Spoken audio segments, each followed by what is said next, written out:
Karl Marx. O Capital. Volume 1. Capítulo 1. Mercadorias. Seção 3. A forma do valor e do valor de troca. As mercadorias de valor vêm ao mundo na forma de valores de uso, artigos ou bens, como ferro, linho, milho, etc. Esta é a sua forma corporal simples, caseira. Eles são, no entanto, mercadorias, apenas porque são algo duplo, ao mesmo tempo objetos de utilidade, ao mesmo tempo, depositários de valor. Eles se manifestam, portanto, como mercadorias, ou têm a forma de mercadorias, apenas na medida em que têm duas formas, uma forma física ou natural e uma forma de valor. A realidade do valor das mercadorias difere a esse respeito, que não sabemos onde tê-lo. O valor das mercadorias é exatamente o oposto da materialidade grosseira de sua substância. Nenhum átomo de matéria entra em sua composição. Examine uma única mercadoria, por si mesma, como faremos, mas na medida em que permanece um objeto de valor, parece impossível pegar o seu valor. Se, porém, temos em mente que o valor das mercadorias tem uma realidade puramente social, e que elas adquirem essa realidade apenas na medida em que são expressões ou corporificações de uma substância social idêntica, a saber, o trabalho humano, segue-se naturalmente, esse valor só pode se manifestar na relação social da mercadoria com a mercadoria. De fato, partimos do valor de troca, ou da relação de troca das mercadorias, para chegar ao valor que se esconde por trás dele. Devemos agora retornar a esta forma sob a qual o valor apareceu pela primeira vez para nós. Cada um sabe, se é que não sabe mais nada, que as mercadorias têm uma forma de valor comum a todas e que apresenta um contraste marcante com as variadas formas corporais de seus valores de uso. Quero dizer, a forma de dinheiro deles. Aqui, no entanto, uma tarefa nos é colocada, cuja realização ainda nunca foi tentada pela economia burguesa, a tarefa de traçar a gênese dessa forma dinheiro, de desenvolver a expressão de valor implicada na relação de valor das mercadorias, desde seu contorno mais simples, quase imperceptível, à deslumbrante forma de dinheiro. Ao fazer isso, ao mesmo tempo, resolveremos o enigma apresentado pelo dinheiro. A relação de valor mais simples é evidentemente a de uma mercadoria com outra mercadoria de outro tipo. Portanto, a relação entre os valores de duas mercadorias nos fornece a expressão mais simples do valor de uma única mercadoria. A forma elementar ou acidental de valor X da mercadoria ser igual a um valor W da mercadoria B, isto é X mercadoria vale W mercadoria B, como por exemplo, 20 metros de linho valem um casaco. Primeiro, os dois polos da expressão do valor. Forma relativa e forma equivalente. Todo o mistério da forma do valor está oculto nesta forma elementar. Sua análise, portanto, é nossa real dificuldade. Aqui, dois tipos diferentes de mercadorias, no nosso exemplo, o linho e o casaco, evidentemente desempenham dois papéis diferentes. O linho expressa seu valor no casaco. O casaco serve como um material em que esse valor é expresso. O primeiro desempenha um papel ativo, o segundo um papel passivo. O valor do linho é representado como valor relativo, ou aparece em forma relativa. O casaco oficia como equivalente, ou aparece em forma equivalente. A forma relativa e a forma equivalente são dois elementos da expressão do valor intimamente ligados, mutuamente dependentes e inseparáveis. Mas, ao mesmo tempo, são extremos antagônicos mutuamente exclusivos. Isto é, polos de uma mesma expressão. Eles são atribuídos respectivamente às duas mercadorias diferentes, postas em relação por essa expressão. Não é possível expressar o valor do linho em linho. 20 jardas de linho ser igual a 20 jardas de linho não é uma expressão de valor. Ao contrário, tal equação apenas diz que 20 jardas de linho nada mais são do que 20 jardas de linho, uma quantidade definida do linho de valor de uso. O valor do linho pode, portanto, ser expresso apenas relativamente, isto é, em alguma outra mercadoria. A forma relativa do valor do linho pressupõe, portanto, a presença de alguma outra mercadoria, nesse caso, é o casaco, sob a forma de equivalente. Por outro lado, a mercadoria que figura como equivalente não pode ao mesmo tempo assumir a forma relativa. Essa segunda mercadoria não é aquela cujo valor é expresso. Sua função é meramente servir de material em que se exprime o valor da primeira mercadoria. Sem dúvida, a expressão 20 metros de linho igual a um casaco, ou 20 metros de linho valem um casaco, implica a relação oposta. Um casaco igual a 20 metros de linho, ou um casaco vale 20 metros de linho. Mas, nesse caso, devo inverter a equação para expressar relativamente o valor do casaco. E assim que o faço, o linho se torna o equivalente em vez do casaco. Uma única mercadoria não pode, portanto, assumir simultaneamente, na mesma expressão de valor, ambas as formas. A própria polaridade dessas formas as torna mutuamente exclusivas. Se, então, uma mercadoria assume a forma relativa, ou a forma equivalente oposta, depende inteiramente de sua posição acidental na expressão do valor, isto é, se é a mercadoria cujo valor está sendo expresso ou a mercadoria na qual o valor está sendo expresso. Segundo, a forma relativa do valor. A natureza e a importância desta forma, para descobrir como a expressão elementar do valor de uma mercadoria está escondida na relação de valor de duas mercadorias, devemos, em primeiro lugar, considerar este último inteiramente a parte de seu aspecto quantitativo. O modo usual de procedimento é geralmente o inverso, e na relação de valor nada se vê, senão a proporção entre quantidades determinadas de dois tipos diferentes de mercadorias que são consideradas iguais entre si. Pode-se esquecer que as grandezas de coisas diferentes podem ser comparadas quantitativamente, apenas quando essas grandezas são expressas em termos da mesma unidade.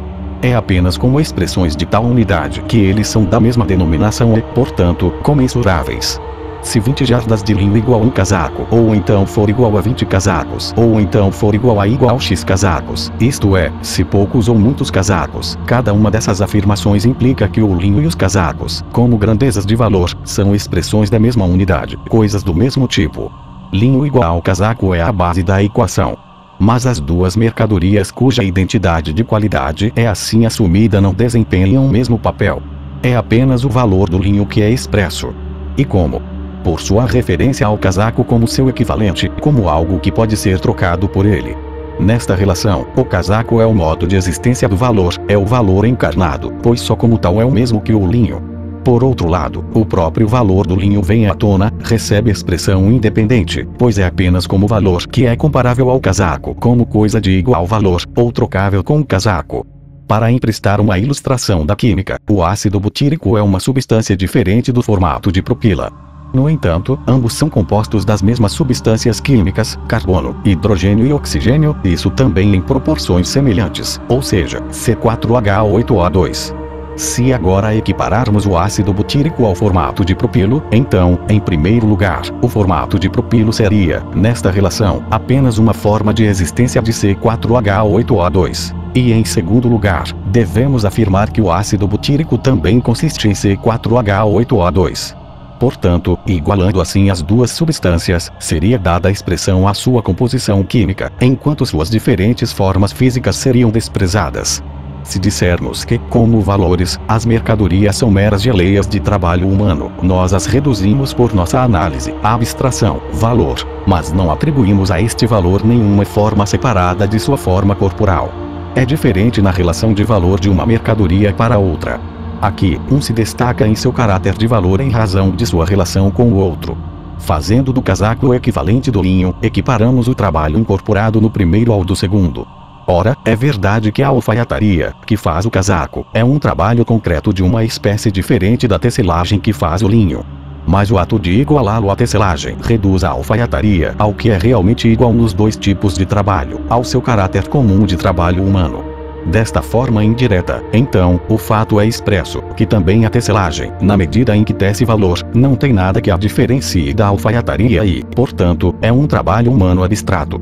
É a expressão da equivalência entre diferentes tipos de mercadorias que por si só traz à tona o caráter específico do trabalho criador de valor, e isso o faz reduzindo efetivamente as diferentes variedades de trabalho incorporadas nos diferentes tipos de mercadorias, a sua qualidade comum de trabalho humano em abstrato. Há, porém, algo mais exigido além da expressão do caráter específico do trabalho, em que consiste o valor do linho. A força de trabalho humana em movimento, ou trabalho humano, cria valor, mas não é valor em si. Torna-se valor apenas em seu estado condensado, quando incorporado na forma de algum objeto. Para exprimir o valor do linho como condensação do trabalho humano, esse valor deve ser expresso como tendo existência objetiva, como algo materialmente diferente do próprio linho, mas algo comum ao linho e a todas as outras mercadorias. O problema já está resolvido. Ao ocupar a posição de equivalente na equação do valor, o casaco é qualitativamente igual ao linho, como algo da mesma espécie, porque é valor. Nesta posição, é uma coisa na qual não vemos nada além de valor, ou cuja forma corporal palpável representa valor. No entanto, o próprio casaco é um mero valor de uso. Um casaco como tal, não nos diz seu valor mais do que o primeiro pedaço de linho que pegamos. Isso mostra que quando colocado em valor em relação ao linho, o casaco significa mais do que fora dessa relação, assim como muitos homens que se pavoneiam com um lindo uniforme contam mais do que quando estão de mufti. Na produção do casaco, a força de trabalho humana, na forma de alfaiataria, deve ter sido realmente despendida. O trabalho humano é, portanto, acumulado nele. Nesse aspecto, o casaco é um depositário de valor, mas, embora desgastado, não deixa transparecer esse fato. E como equivalente do linho na equação do valor, ele existe apenas sob esse aspecto. Conta, portanto, como valor corporificado, como corpo que é valor. A, por exemplo, não pode ser Vossa Majestade para B, a menos que ao mesmo tempo a majestade aos olhos de B assuma a forma corpórea de A. Assim, na equação de valor, em que o casaco equivale ao linho, o casaco oficia como forma de valor. O valor da mercadoria linha é expresso pela forma corporal do casaco da mercadoria, o valor de um pelo valor de uso do outro. Como valor de uso, o linho é algo palpavelmente diferente do casaco. Como valor, é igual ao casaco, e agora tem a aparência de um casaco. Assim, o linho adquire uma forma de valor diferente de sua forma física. O fato de que é valor, é manifestado por sua igualdade com a túnica, assim como a natureza da ovelha de um cristão é mostrada em sua semelhança com o Cordeiro de Deus. Vemos, então, tudo que nossa análise do valor das mercadorias já nos disse, nos é dito pelo próprio linho, assim que entra em comunicação com outra mercadoria, o casaco. Só que ele traz seus pensamentos naquela única linguagem que lhe é familiar, a linguagem das mercadorias.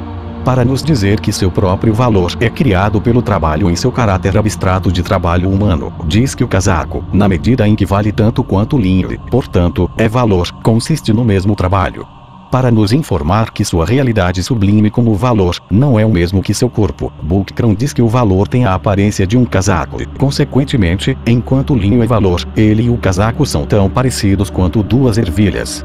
Podemos observar aqui que a linguagem das mercadorias tem, além do hebraico, muitos outros dialetos mais ou menos corretos. O alemão Wertzeln significa valer, expressa de maneira menos marcante do que os verbos românicos valere, valer, valoir, que a equiparação da mercadoria B à mercadoria A é o próprio modo da mercadoria A de expressar seu valor. Portanto, da relação de valor expressa em nossa equação, a forma corporal da mercadoria B torna-se a forma valor da mercadoria A, ou o corpo da mercadoria B atua como um espelho do valor da mercadoria A.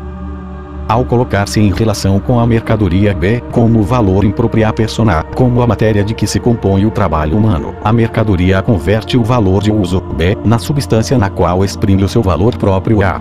O valor de A, assim expresso no valor de uso de B, assumiu a forma de valor relativo. B. Sobre a determinação quantitativa do valor relativo. Toda mercadoria, cujo valor se pretende expressar, é um objeto útil de determinada quantidade, como 15 alqueires de milho ou 100 libras de café. E uma dada quantidade de qualquer mercadoria contém uma determinada quantidade de trabalho humano. A forma do valor deve, portanto, expressar não apenas o valor em geral, mas também o valor em quantidade definida. Portanto, na relação de valor da mercadoria A com a mercadoria B, do linho com o casaco, não só este último, como o valor em geral, é igual em qualidade ao linho, mas uma quantidade determinada de casaco, um casaco, é equivalente a uma quantidade definida de 20 jardas de linho.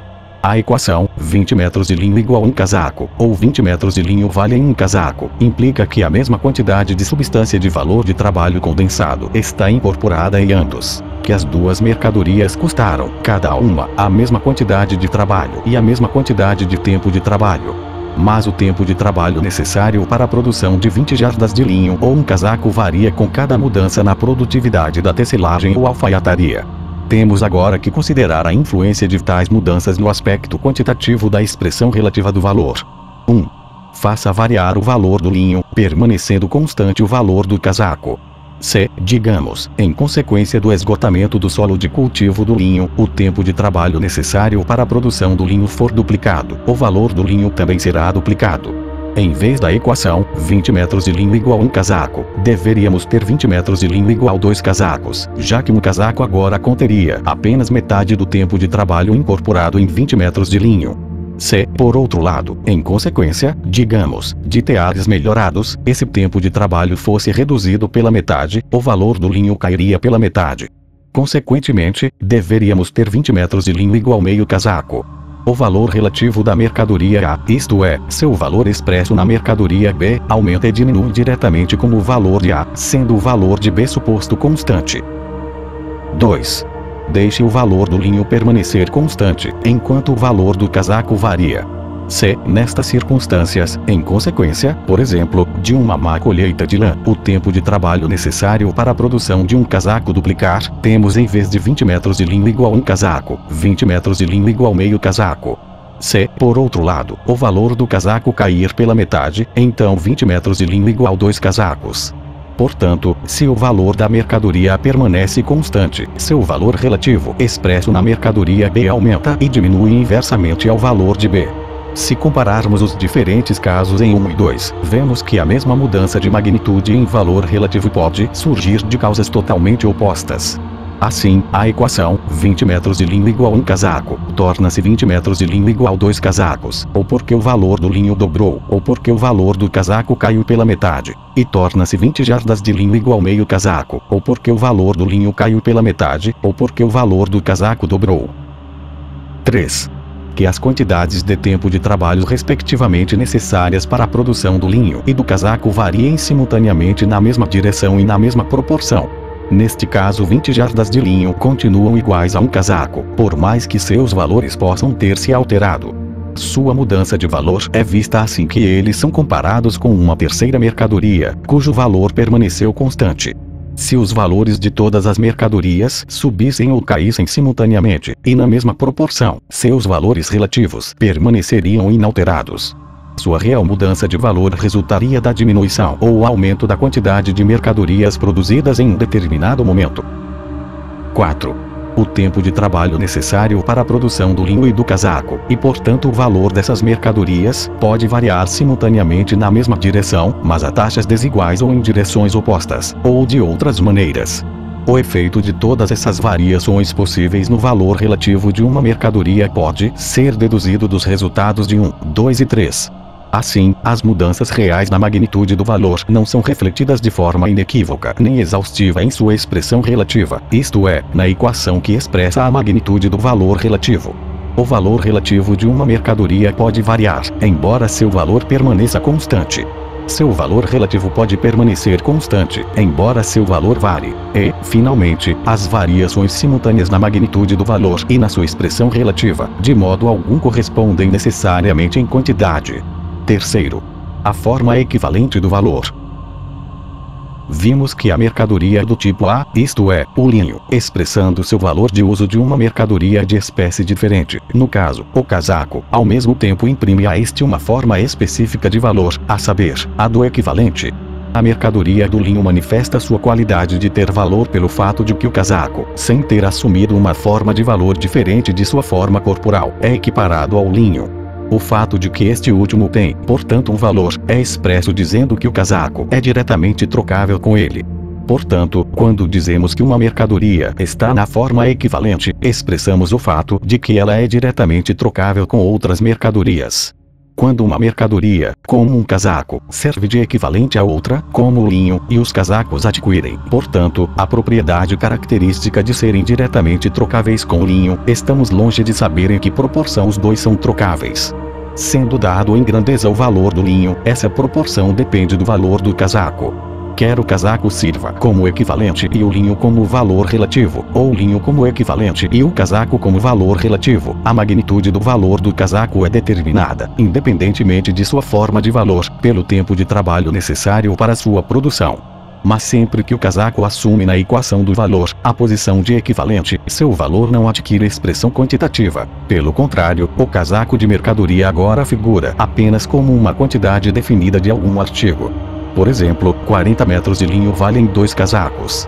Porque o casaco de mercadoria aqui desempenha o papel de equivalente, porque o casaco de valor de uso, em oposição ao linho, figura como uma encarnação do valor, portanto, um número determinado de casacos é suficiente para expressar a quantidade determinada de valor no linho. Dois casacos podem, portanto, expressar a quantidade de valor de 40 jardas de linho, mas nunca podem expressar a quantidade de seu próprio valor. Uma observação superficial desse fato, a saber, que na equação do valor, as figuras equivalentes exclusivamente como uma simples quantidade de algum artigo, de algum valor de uso, induzido by lei, como também muitos outros, tanto antes quanto depois dele, haver, na expressão do valor, apenas uma relação quantitativa. A verdade é que, quando uma mercadoria atua como equivalente, nenhuma determinação quantitativa de seu valor é expressa. A primeira peculiaridade que nos impressiona, ao considerar a forma do equivalente, é esta: o valor de uso torna-se a forma de manifestação, a forma fenomenal de seu oposto, o valor. A forma corpórea da mercadoria torna-se sua forma de valor. Mas note bem que isso existe no caso de qualquer mercadoria B, somente quando alguma outra mercadoria A entra em relação de valor com ela, e apenas dentro dos limites dessa relação. Uma vez que nenhuma mercadoria pode estar na relação de equivalente a si mesma, e assim transformar sua própria forma corpórea na expressão de seu próprio valor, toda mercadoria é obrigada a escolher alguma outra mercadoria como seu equivalente e a aceitar o valor de uso, isto é, a forma corpórea dessa outra mercadoria, como forma do seu próprio valor. Uma das medidas que aplicamos às mercadorias como substâncias materiais, como valores de uso, servirá para ilustrar esse ponto. Um pão de açúcar, sendo um corpo, é pesado, portanto, tem peso, mas não podemos ver nem tocar esse peso. Em seguida, pegamos vários pedaços de ferro, cujo peso foi determinado de antemão. O ferro, como o ferro, não é mais a forma de manifestação do peso, do que o pão de açúcar. No entanto, para expressar o pão de açúcar como peso, o colocamos em relação de peso com o ferro. Nesta relação, o ferro oficia como um corpo que representa nada além de peso. Uma certa quantidade de ferro serve, portanto, como medida do peso do açúcar e representa, em relação ao pão de açúcar, peso incorporado, a forma de manifestação do peso. Este papel é desempenhado pelo ferro apenas dentro desta relação, na qual o açúcar ou qualquer outro corpo, cujo peso deve ser determinado, entra com o ferro. Se não fossem ambos pesados, não poderiam entrar nessa relação, e um não poderia, portanto, servir de expressão do peso do outro. Quando jogamos ambos na balança, vemos na realidade que, como peso, ambos são iguais e que, portanto, quando tomados nas devidas proporções, têm o mesmo peso. Assim como a substância ferro, como medida de peso, representa em relação apenas ao peso do pão de açúcar, assim, em nossa expressão de valor, o objeto material, casaco, em relação ao linho, representa apenas valor. Aqui, porém, a analogia cessa. O ferro, na expressão do peso do pão de açúcar, representa uma propriedade natural comum a ambos os corpos, nomeadamente o seu peso, mas o casaco, na expressão de valor do linho, representa uma propriedade não natural de ambos, algo puramente social, a saber, seu valor. Uma vez que a forma relativa de valor de uma mercadoria, como por exemplo o linho, expressa o valor dessa mercadoria, como sendo algo totalmente diferente de sua substância e propriedades, como sendo, por exemplo, semelhante a um casaco, vemos que essa própria expressão indica que alguma relação social está na base dela. Com a forma equivalente é justamente o contrário. A própria essência desta forma é que a própria mercadoria material, isto é, o casaco tal como é, expressa valor e é dotada da forma de valor pela própria natureza. É claro que isso só vale enquanto existir a relação de valor, na qual o casaco está na posição de equivalente ao linho. Apenas se manifestam em tais relações, o casaco parece ser dotado de sua forma equivalente, sua propriedade de ser diretamente trocável, tanto pela natureza quanto é dotado da propriedade de ser pesado, ou da capacidade de nos manter aquecidos. Daí o caráter enigmático da forma equivalente que passa despercebida ao economista político burguês, até que esta forma, completamente desenvolvida, se defronte com ele na forma do dinheiro. Ele então procura explicar o caráter místico do ouro e da prata, substituindo-os por mercadorias menos deslumbrantes, e recitando, com satisfação sempre renovada, o catálogo de todas as mercadorias possíveis que uma vez ou outra desempenharam o papel de equivalente. Ele não tem a menor suspeita de que a expressão mais simples de valor, como 20 jardas de linho igual a um casaco, já propõe o enigma da forma equivalente para a nossa solução. O corpo da mercadoria, que serve de equivalente, figura como a materialização do trabalho humano em abstrato, e é ao mesmo tempo o produto de algum trabalho concreto especificamente útil. Esse trabalho concreto torna-se, portanto, o meio de expressão do trabalho humano abstrato. Se por um lado o casaco nada mais é do que a personificação do trabalho humano abstrato, então, por outro lado, a alfaiataria que está realmente incorporada a ela conta apenas como a forma sob a qual esse trabalho abstrato é realizado. Na expressão de valor do linho, a utilidade do alfaiate consiste, não em fazer roupas, mas em fazer um objeto que reconhecemos imediatamente como valor e, portanto, como uma geleia de trabalho, mas de trabalho indistinguível de que se realizou no valor do linho. Para agir como tal espelho de valor, o trabalho de alfaiataria não deve refletir nada além de sua própria qualidade abstrata de ser trabalho humano em geral. Na alfaiataria, assim como na tecelagem, a força de trabalho humana é gasta. Ambos, portanto, possuem a propriedade geral de serem trabalho humano, e podem, portanto, em certos casos, como na produção de valor, ter que ser considerados apenas sob este aspecto. Não há nada de misterioso nisso. Mas na expressão de valor há uma completa virada de mesa.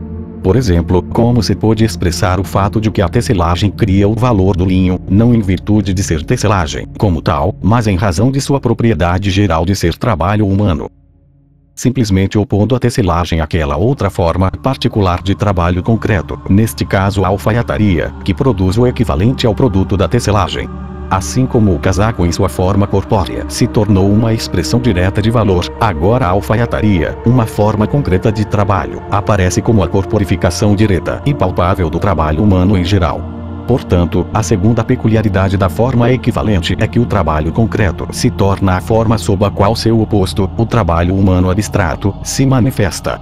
Mas por causa desse trabalho concreto, a alfaiataria em nosso caso, se classifica e se identifica diretamente com o trabalho humano indiferenciado, também se classifica como idêntico a qualquer outro tipo de trabalho e, portanto, ao que é incorporado no linho. Consequentemente, embora, como todo trabalho produtor de mercadorias, seja o trabalho de indivíduos privados, ao mesmo tempo, ele é classificado como trabalho diretamente social em seu caráter.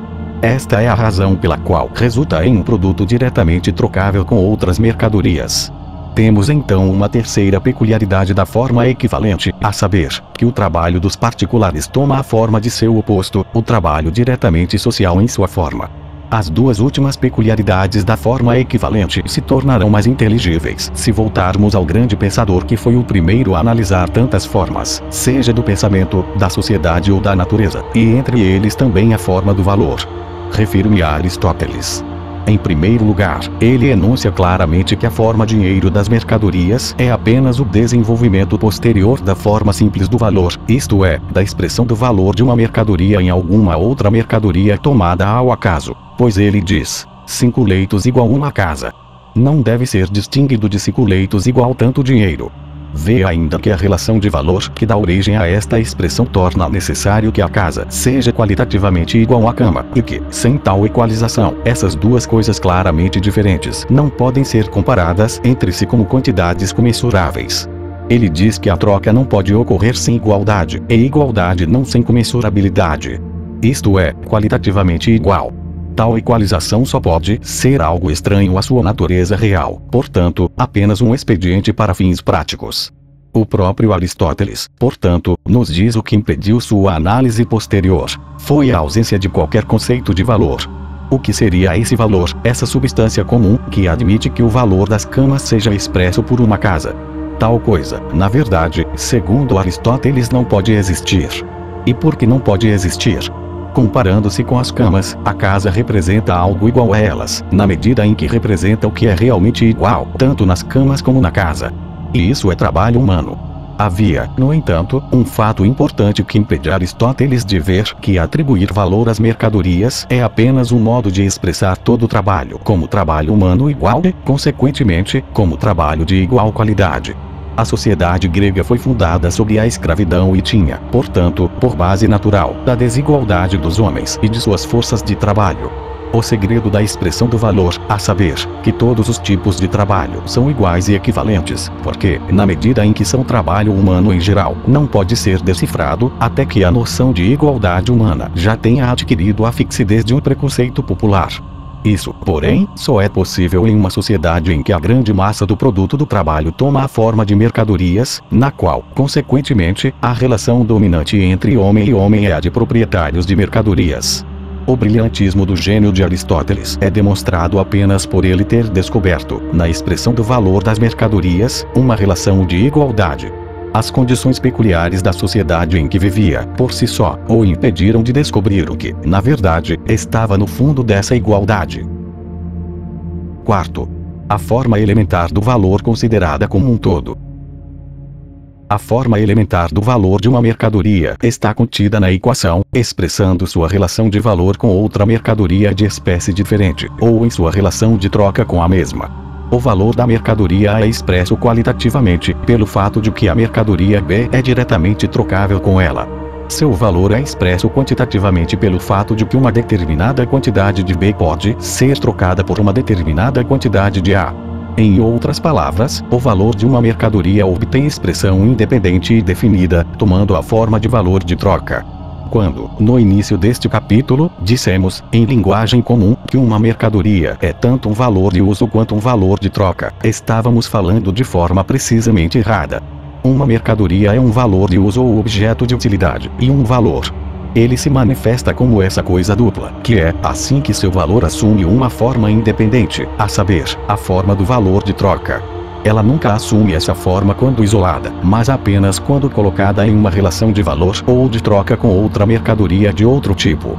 Quando soubermos disso, tal modo de expressão não faz mal, serve simplesmente como uma abreviatura. Nossa análise mostrou que a forma ou expressão do valor de uma mercadoria se origina na natureza do valor, e não que o valor e sua magnitude se originam no modo de sua expressão como valor de troca. Essa, porém, é a ilusão tanto dos mercantilistas e de seus recentes ressurgidores, Ferrier, Gagnil e outros, como também de seus antípodas, os modernos Bagman do Fleitrade, como Bastiat. Os mercantilistas dão especial ênfase ao aspecto qualitativo da expressão do valor e, consequentemente, à forma equivalente das mercadorias, que atinge sua plena perfeição no dinheiro. Os modernos vendedores ambulantes do livre comércio, que devem se livrar de seu artigo a qualquer preço, por outro lado, dão mais ênfase ao aspecto quantitativo da forma relativa do valor. Para eles, portanto, não existe valor, nem magnitude de valor, em nenhum lugar, exceto em sua expressão por meio da relação de troca de mercadorias, isto é, na lista diária de preços correntes.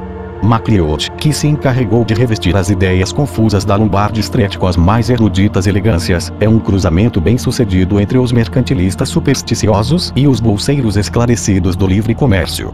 Um exame atento da expressão do valor de A em termos de B, contida na equação que expressa a relação de valor de A para B, mostrou-nos que, nessa relação, a forma corporal de A figura apenas como valor de uso, a forma corporal de B apenas como forma ou aspecto de valor. A oposição ou contraste existente internamente em cada mercadoria entre valor de uso e valor é, portanto, manifestada externamente por duas mercadorias colocadas em tal relação uma com a outra, que a mercadoria cujo valor ela se busca expressar figura diretamente como mero valor de uso, enquanto a mercadoria na qual esse valor deve ser expresso figura diretamente como mero valor de troca. Portanto, a forma elementar do valor de uma mercadoria é a forma elementar na qual se manifesta o contraste contido nessa mercadoria, entre valor de uso e valor. Todo produto do trabalho é, em todos os estados da sociedade, um valor de uso, mas é somente em uma determinada época histórica do desenvolvimento de uma sociedade que tal produto se torna uma mercadoria, a saber, na época em que o trabalho gasto na produção de um artigo útil se expressa como uma das qualidades objetivas desse artigo. Ou seja, como seu valor. Segue-se, portanto, que a forma de valor elementar é também a forma primitiva sob a qual um produto do trabalho aparece historicamente como mercadoria, e que a transformação gradual de tais produtos em mercadorias procede no mesmo ritmo com o desenvolvimento da forma de valor. Percebemos, à primeira vista, as deficiências da forma elementar do valor. É um mero germe, que deve passar por uma série de metamorfoses antes de amadurecer na forma preço. A expressão do valor da mercadoria em relação a qualquer outra mercadoria B apenas distingue o valor do valor de uso de A e, portanto, coloca-a apenas em relação de troca com uma única mercadoria diferente, B, mas ainda está longe de expressar a igualdade qualitativa de A e a proporcionalidade quantitativa para todas as mercadorias. A forma elementar de valor relativo de uma mercadoria corresponde à forma equivalente única de uma outra mercadoria. Assim, na expressão relativa do valor do linho, o casaco assume a forma de equivalente, ou de ser diretamente trocável, apenas em relação a uma única mercadoria, o linho. No entanto, a forma elementar do valor passa por uma transição fácil para uma forma mais completa. É verdade que, por meio da forma elementar, o valor de uma mercadoria se exprime em termos de uma, e apenas uma, outra mercadoria. Mas esse pode ser uma mercadoria de qualquer tipo, casaco, ferro, milho ou qualquer outra coisa. Portanto, conforme a é colocado em relação com um ou outro, obtemos para uma e mesma mercadoria, diferentes expressões elementares de valor. O número de tais expressões possíveis é limitado apenas pelo número das diferentes espécies de mercadorias distintas dela. A expressão isolada do valor de A é, portanto, convertível em uma série, estendida a qualquer comprimento, das diferentes expressões elementares desse valor. Uma quantidade Z de A é igual a uma quantidade U de B que é igual a uma quantidade W de C e assim por diante. A forma relativa expandida de valor. O valor de uma única mercadoria, o linho, por exemplo, é agora expresso em termos de inúmeros outros elementos do mundo das mercadorias. Qualquer outra mercadoria torna-se agora um espelho do valor do linho. É assim que, pela primeira vez, esse valor se mostra em sua verdadeira luz como uma condensação de trabalho humano indiferenciado. Pois o trabalho que o cria agora se revela expressamente como trabalho que se equipara a qualquer outro tipo de trabalho humano, não importa qual seja sua forma, seja alfaiataria, lavoura, mineração etc., e não importa, portanto, se é realizado em casacos, milho, ferro ou ouro. O linho, em virtude da forma de seu valor, está agora em relação social, não mais com apenas um outro tipo de mercadoria, mas com todo o mundo das mercadorias. Como mercadoria, é um cidadão desse mundo. Ao mesmo tempo, a série interminável de equações de valor implica que, no que diz respeito ao valor de uma mercadoria, é indiferente sob que forma, particular ou tipo de valor de uso ela aparece. Na primeira forma, 20 jardas de linho igual um casaco, poderia, pois, se de outro modo parece ser puro acidente, essas duas mercadorias são trocáveis em quantidades determinadas. Na segunda forma, ao contrário, percebemos imediatamente o fundo que os determina e é essencialmente diferente dessa aparência acidental. O valor do linho permanece inalterado em magnitude, seja expresso em casacos, café ou ferro, seja em inúmeras mercadorias diferentes, propriedade de tantos proprietários diferentes. A relação acidental entre dois proprietários individuais de mercadorias desaparece. Torna-se claro que não é a troca de mercadorias que regula a magnitude de seu valor, mas, ao contrário, é a magnitude de seu valor que controla suas proporções de troca. A forma equivalente particular de cada mercadoria, como casaco, chá, milho, ferro, etc., figura na expressão de valor do linho como equivalente, por conseguinte, como coisa que é valor. A forma corporal de cada uma dessas mercadorias figura agora como uma forma equivalente particular, uma entre muitas. Da mesma forma, os diversos tipos de trabalho úteis concretos, incorporados nessas diferentes mercadorias, se classificam agora como muitas formas diferentes de realização ou manifestação do trabalho humano indiferenciado. Defeitos da forma de valor total ou expandida. Em primeiro lugar, a expressão relativa de valor é incompleta porque a série R corporificadas nessas diferentes mercadorias são agora classificadas como tantas formas diferentes de realização ou manifestação do trabalho humano indiferenciado. A cadeia da qual cada equação de valor é um elo está suscetível de ser alongada a qualquer momento por cada novo tipo de mercadoria que surge e fornece um material para uma nova expressão de valor. Em segundo lugar, é um mosaico multicolorido de expressões de valor dispares e independentes.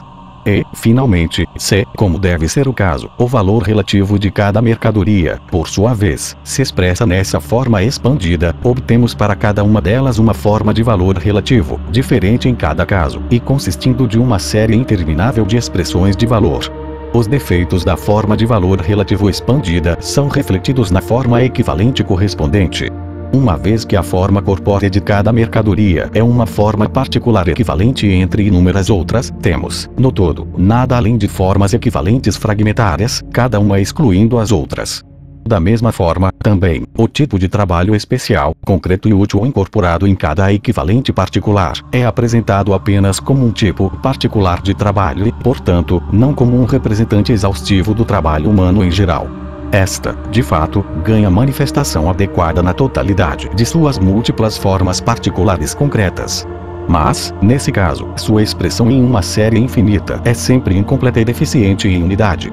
A forma do valor relativo expandido, entretanto, nada mais é do que a soma das expressões relativas elementares ou equações do primeiro tipo, tais como 20 jardas de linho igual 1 casaco, ou 20 jardas de linho igual 10 libras de chá, etc. Cada uma delas implica a equação invertida correspondente.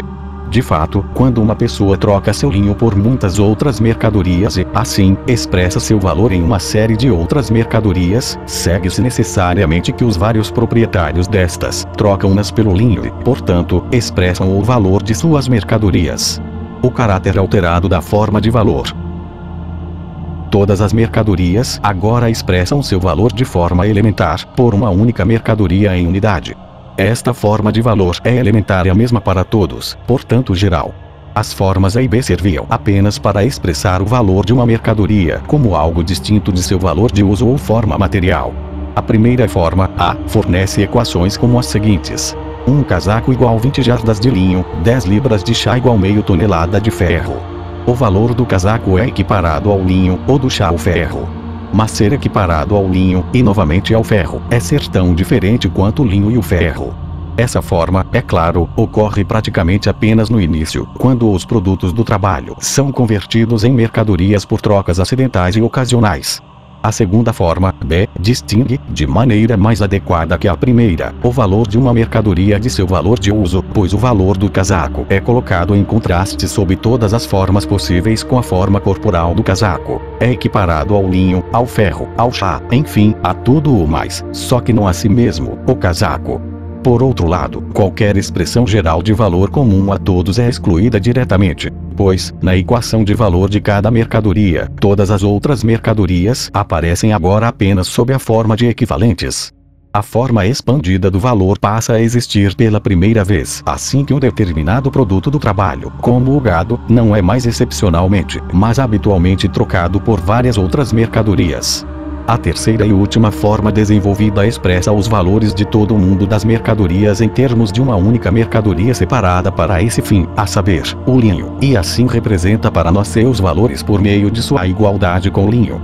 O valor de toda a mercadoria é agora, ao ser equiparado ao linho, não apenas diferenciado de seu próprio valor de uso, mas de todos os outros valores de uso em geral, e é, por isso mesmo, expresso como aquilo que é comum a todas as mercadorias. Por esta forma, as mercadorias são, pela primeira vez, efetivamente postas em relação umas com as outras como valores, ou feitas aparecer como valores de troca. As duas formas anteriores expressam o valor de cada mercadoria em termos de uma única mercadoria de um tipo diferente, ou em uma série de muitas dessas mercadorias. Em ambos os casos, é, por assim dizer, tarefa especial de cada mercadoria encontrar uma expressão para seu valor, e isso ela faz sem a ajuda das outras. Esses outros, em relação aos primeiros, desempenham as partes passivas de equivalentes. A forma geral do valor, C, resulta da ação conjunta de todo o mundo das mercadorias, e somente disso. Uma mercadoria pode adquirir uma expressão geral de seu valor apenas por todas as outras mercadorias, simultaneamente com ela, expressando seus valores no mesmo equivalente, e cada nova mercadoria deve seguir o exemplo. Torna-se assim evidente que, como a existência das mercadorias como valores é puramente social, essa existência social pode ser expressa apenas pela totalidade de suas relações sociais e, consequentemente, que a forma de seu valor deve ser uma forma socialmente reconhecida. Todas as mercadorias, sendo equiparadas ao linho, agora aparecem não apenas qualitativamente iguais como valores em geral, mas também como valores cujas magnitudes são passíveis de comparação. Ao expressar as grandezas de seus valores em um mesmo material, o linho, essas grandezas também são comparadas entre si. Por exemplo, 10 libras de chá igual 20 jardas de linho e 40 libras de café igual 20 jardas de linho. Portanto, 10 libras de chá igual 40 libras de café. Em outras palavras, há em 1 libra de café apenas 1/4 da substância de valor, trabalho, que está contida em 1 libra de chá. A forma geral do valor relativo, abrangendo todo o mundo das mercadorias, converte a mercadoria única, que é excluída do resto e levada a desempenhar o papel de equivalente, aqui o linho, no equivalente universal. A forma corporal do linho é agora a forma assumida em comum pelos valores de todas as mercadorias. Torna-se, portanto, diretamente intercambiável com todos e cada um deles. A substância linho torna-se a encarnação visível, a crisálida social de todo tipo de trabalho humano. A tecelagem, que é um trabalho de certos particulares que produzem um determinado artigo, o linho, adquire por consequência um caráter social, o caráter de igualdade com todos os outros tipos de trabalho. As inúmeras equações que compõem a forma geral do valor equiparam, por sua vez, o trabalho incorporado no linho ao incorporado em qualquer outra mercadoria, e assim convertem a tecelagem na forma geral de manifestação do trabalho humano indiferenciado. Desta forma, o trabalho realizado nos valores das mercadorias é apresentado não apenas sob seu aspecto negativo, sob o qual se abstrai toda forma concreta e propriedade útil do trabalho real, mas sua própria natureza positiva se revela expressamente.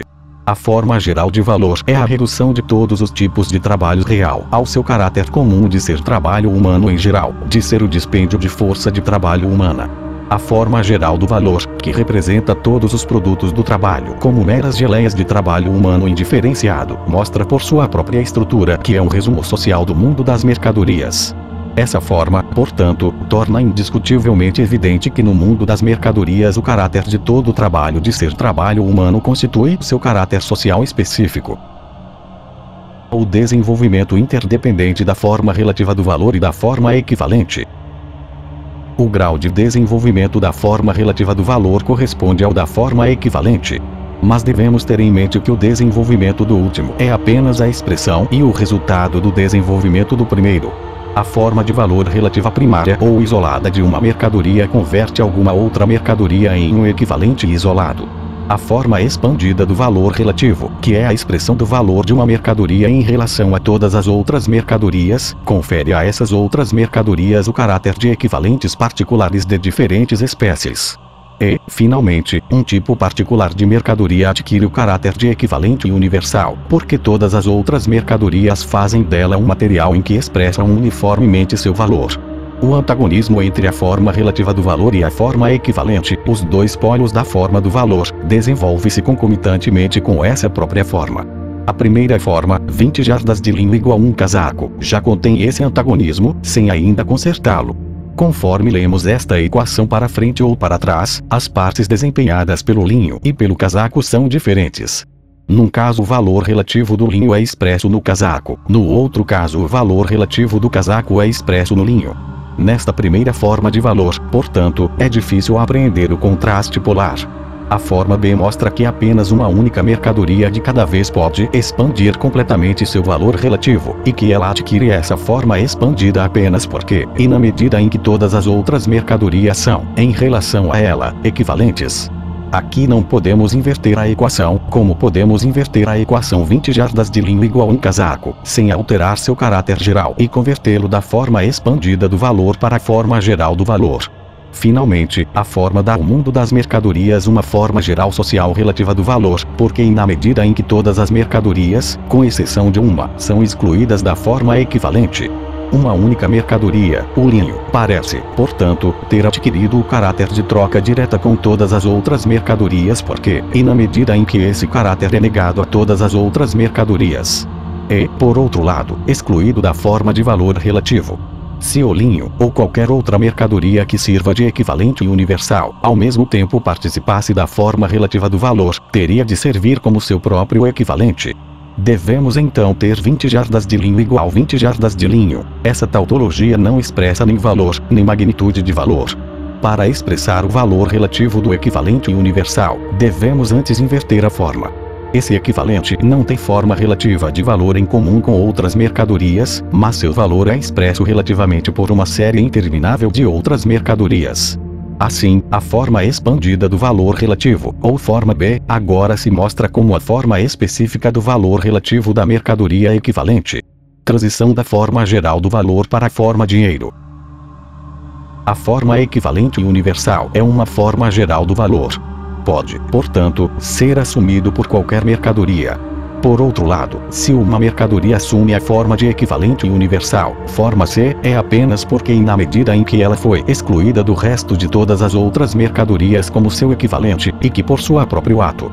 É a partir do momento em que essa exclusão se torna definitivamente restrita a uma mercadoria particular, somente a partir desse momento, a forma geral de valor relativo do mundo das mercadorias adquire consistência real e validade social geral. A mercadoria particular, com cuja forma corporal a forma equivalente é assim identificada socialmente, torna-se agora a mercadoria dinheiro, ou serve como dinheiro.